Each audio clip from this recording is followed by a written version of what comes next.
Uangnya gimana Pak? Enak Pak? Gimana Pak? Ada mau disampaikan Pak? Ada Pak, nggak Pak yang mau mau disampaikan, disampaikan? Aliran ke atasan katanya ke orang MA ya Pak ya? Pak, nggak ada Pak. Jawab Pak. Pak, berapa banyak itu Pak? Pak, ketua PNR sebelumnya itu kan main nggak Pak? Hakim yang menerima suap di Pengadilan Negeri Depok alias PN Depok bukanlah oknum namun merupakan gambaran ekosistem peradilan Indonesia. Kritik itu disampaikan mantan calon pimpinan KPK periode 2019-2023 Armstrong Sembiring. Armstrong menilai penangkapan hakim dalam operasi tangkap tangan alias OTT Komisi Pemberantasan Korupsi atau KPK sebagai pukulan berat bagi peradilan Indonesia. Armstrong menekankan bahwa korupsi hakim bukan sekedar masalah oknum semata, melainkan inilah gambaran ekosistem peradilan Indonesia, di mana mulai dari rekrutmen, promosi, pengawasan hingga gaya hidup hakim menjadi celah suap dalam peradilan. Dampak praktik korupsi ini menurut Armstrong paling dirasakan oleh pencari keadilan, buruh yang menuntut upah, warga yang mempertahankan tanah, hingga korban yang mencari kepastian hukum, menanggung biaya, waktu, dan harapan. Menurutnya peristiwa ini tidak hanya mencoreng institusi, tetapi juga mengguncang kepercayaan publik terhadap sistem hukum. Ia menambahkan masyarakat yang datang ke pengadilan dengan harapan terakhir kini merasa sangat kecewa dan muak karena ruang sidang yang seharusnya steril justru terjadi praktik jual beli putusan. Sebagai langkah perbaikan, Armstrong menyarankan beberapa tindakan. Pertama, memperkuat pengawasan internal dan eksternal dengan keterbukaan putusan, audit gaya hidup hakim, dan mekanisme pelaporan yang aman bagi pelapor. Kedua, membenahi rekrutmen dan promosi hakim berbasis rekam jejak integritas, bukan sekedar senioritas. Ketiga, menerapkan sanksi keras dan konsisten termasuk kemiskinan hasil korupsi dan pemecatan permanen. Keempat, mendorong digitalisasi proses perkara untuk meminimalkan ruang pertemuan gelap. Kelima, memperluas OTT KPK ke berbagai instansi penegak hukum lainnya termasuk kepolisian, kejaksaan, dan advokat. Baik, jadi teman-teman bisa melihat kronologinya. Jadi tim mendapatkan informasi adanya dugaan penyerahan uang. Awalnya diduga penyerahan akan dilakukan sekitar pukul 4 subuh.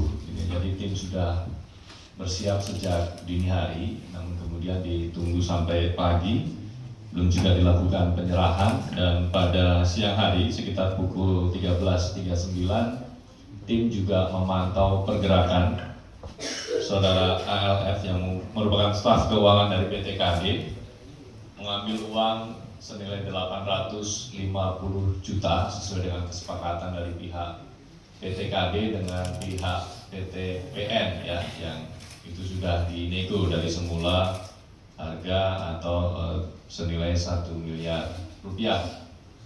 Di mana nilai 850 juta itu pencairan dari underlying fiktif ya di salah satu bank di wilayah Cibinong. Kemudian juga tim memantau pergerakan dari TRI yang juga sudah tiba di PT KD yang merupakan direktur utama dari PT KD.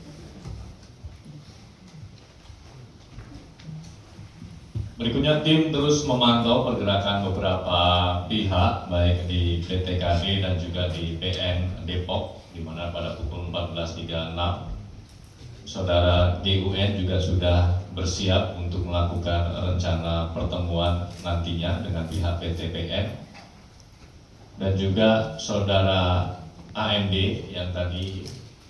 yang nanti akan membawa uang senilai 850 juta dari pencairan yang dilakukan oleh saudara ALF ya di salah satu bank di Cibinong.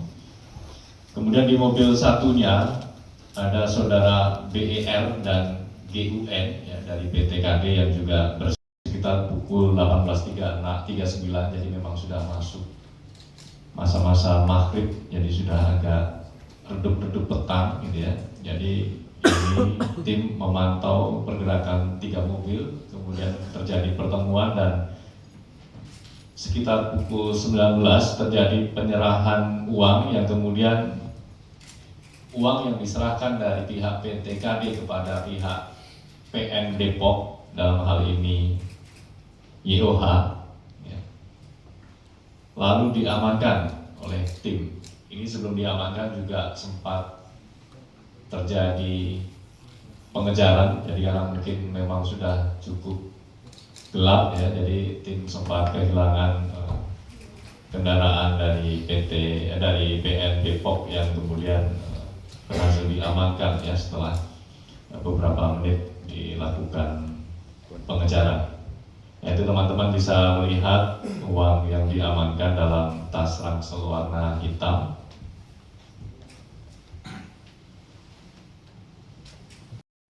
TRI yang merupakan direktur utama ya dari PT KD di Living Plaza Cinere. Kemudian terakhir tim mengamankan saudara Eka selaku ketua PN Depok di rumah dinas ketua PN Depok. Dan paling kanan teman-teman bisa melihat barang bukti uang tunai senilai 8. Jangan lupa subscribe ya.